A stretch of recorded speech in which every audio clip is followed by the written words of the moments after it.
નમસ્કાર ખેડૂત મિત્રો.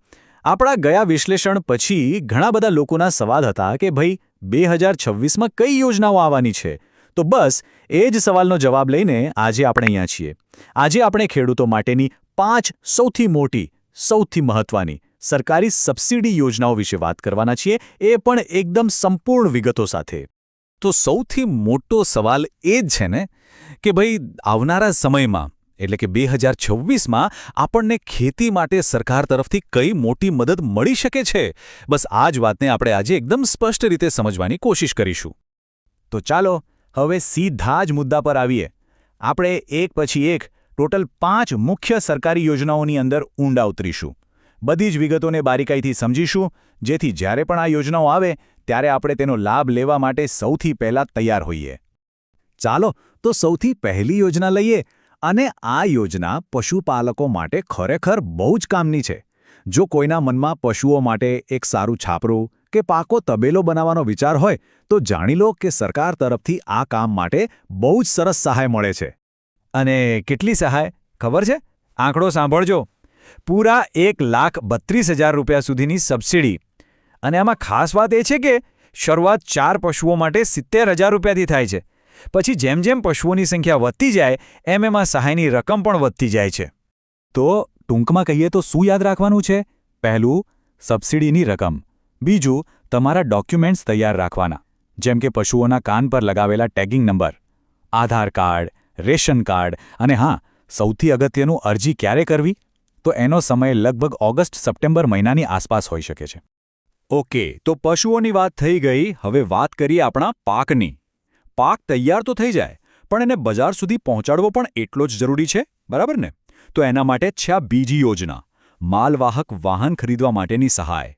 અને આ ખરેખર એક મોટી તક છે. વિચારો, પોતાનું વાહન હોય તો કેટલો ફાયદો થાય. સરકાર આ માટે 75,000 રૂપિયા સુધીની સબસિડી આપી રહી છે. આનાથી શું થશે? પાકને બજાર સુધી લઈ જવાનો ખર્ચ પણ બચશે અને સમય પણ બચશે. હવે આમાં એક સમજવા જેવી વાત છે. સહાય બધા માટે સરખી નથી. જો જે નાના, સીમાંત, SC/ST કે પછી મહિલા ખેડૂતો છે એમને વધારે લાભ મળે છે, 35% અથવા તો 75,000 રૂપિયા. અને જે સામાન્ય વર્ગના ખેડૂતો છે એમને 25% અથવા 50,000 રૂપિયાની સહાય છે. પણ હા, એક વાત ખાસ યાદ રાખજો, ડ્રાઇવિંગ લાયસન્સ તો જોઈશે જ. અને આની અરજીઓ જૂનથી ઓગસ્ટ મહિનામાં આવી શકે છે. પણ એક મિનિટ, એક ખૂબ જ અગત્યની વાત.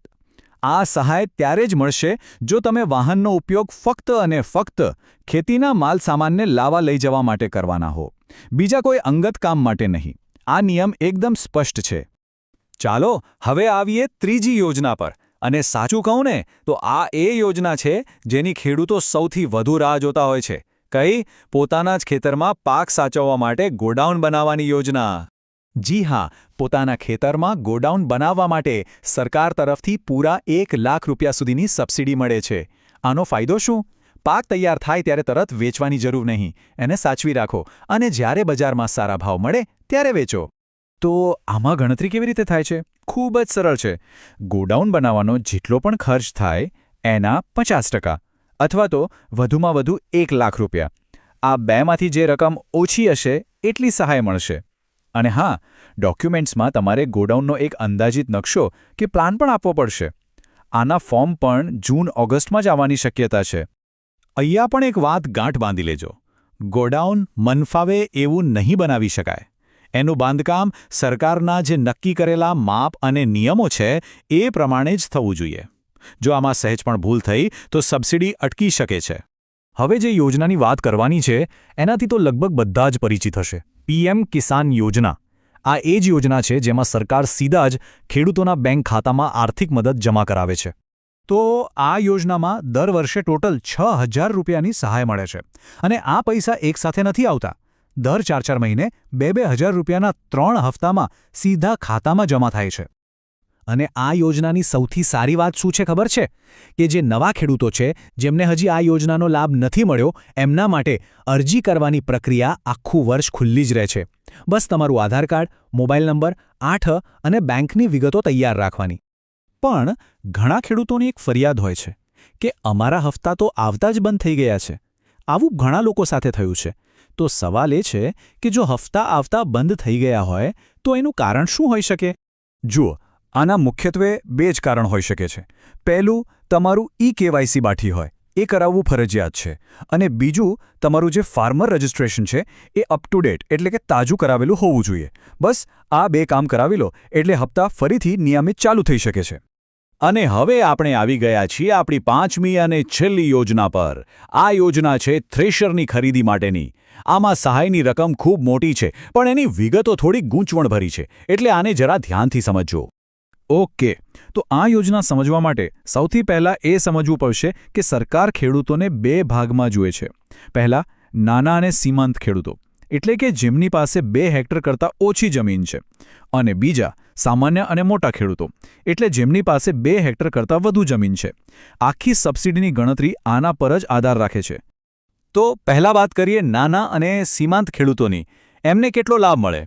તો કુલ ખર્ચના 50% અથવા જે નક્કી કરેલી રકમ છે એમાંથી જે ઓછું હોય તે. હવે રકમ જુઓ. 20 HP સુધીના થ્રેશર પર 30,000 રૂપિયા, 20 થી 35 HP પર 40,000 રૂપિયા, અને જો મોટું થ્રેશર હોય જે 35 HPથી વધુ અને કલાકના 4 ટનથી વધુની કેપેસિટીનું હોય તો પૂરા 2.5 લાખ રૂપિયા સુધીની જબરજસ્ત સહાય મળી શકે છે. હવે જોઈએ મોટા ખેડૂતો માટે શું છે. એમને મળે છે કુલ ખર્ચના 40%. અહીંયા રકમ થોડી ઓછી છે, જેમ કે 20 HP પર 25,000 રૂપિયા અને સૌથી મોટા હાઈ કેપેસિટીવાળા થ્રેશર પર 2 લાખ રૂપિયા. તો તમે જોઈ શકો છો, આ તફાવત એકદમ સ્પષ્ટ છે. સરકારનો હેતુ નાના ખેડૂતોને વધુ મદદ કરવાનો છે. તો આ હતી 5 મુખ્ય યોજનાઓની બધી જ વિગતો. પણ ખાલી મારીથી જાણવી પૂરતી નથી, બરાબર? હવે સૌથી અગત્યનો સવાલ એ છે કે આ બધી જાણકારીનો ઉપયોગ કેવી રીતે કરવો? સફળતાપૂર્વક અરજી કરવા માટે હવે આપણે શું તૈયારી કરવાની છે? સફળ અરજી માટે બસ આ 4 સ્ટેપ્સ યાદ રાખી લો. પહેલું, તમારી જરૂરિયાત શું છે એ નક્કી કરો અને એ પ્રમાણે સાચી યોજના પસંદ કરો. બીજું, એ યોજના માટેના જેટલા પણ ડોક્યુમેન્ટ્સ છે એ બધા અત્યારથી જ ભેગા કરીને તૈયાર રાખો. ત્રીજું, સરકારની જાહેરાતો પર સતત ધ્યાન રાખો કે ફોર્મ ક્યારે ભરાવાના શરૂ થાય છે. અને ચોથું અને સૌથી અગત્યનું, જે દિવસે ફોર્મ ભરાવાના શરૂ થાય એ જ દિવસે અરજી કરી દેવાની, કારણ કે આમાં સમયનું બહુ જ મહત્વ છે.